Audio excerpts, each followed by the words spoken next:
From Washington, this is VOA News.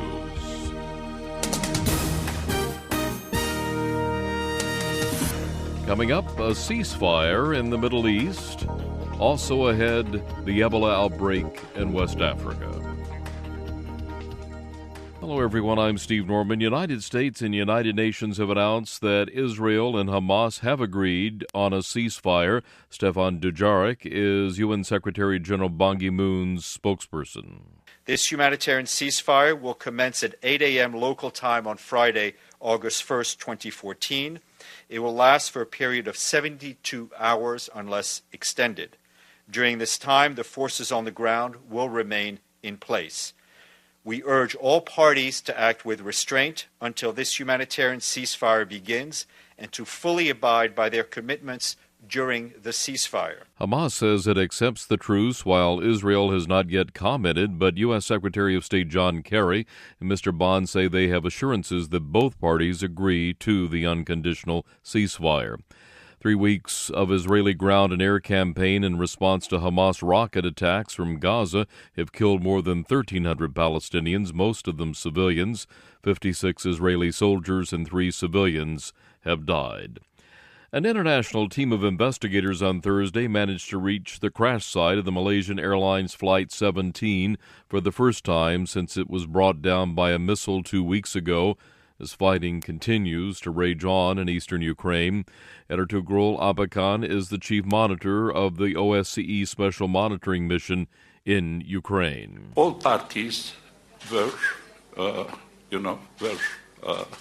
responsive in the manner that the international team reached over there, and we count on the arrangements that our team would be able to go there each day, every day, in order to carry out this investigation in the upcoming 2 or 3 weeks' time. Clashes along routes to the wreckage site between government troops and pro-Russian separatist rebels had kept the delegation from reaching the area to retrieve bodies that have been lying in open fields where midsummer temperatures have hovered around 32 degrees Celsius for the last several weeks. Ukraine's Deputy Prime Minister Vladimir Grossman vowed to maintain a route leading to the crash site safe so it can continue to use access to the embattled region.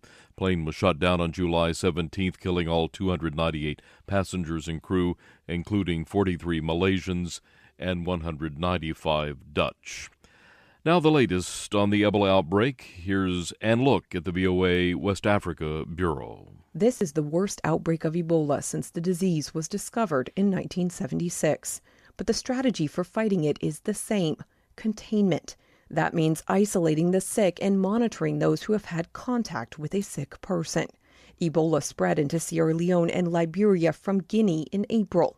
Health experts say it's unlikely the outbreak will move beyond West Africa, but further cross-border contagion within the region is still a concern.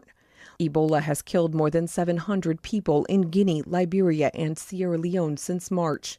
It has reached the densely populated capitals of all 3 countries.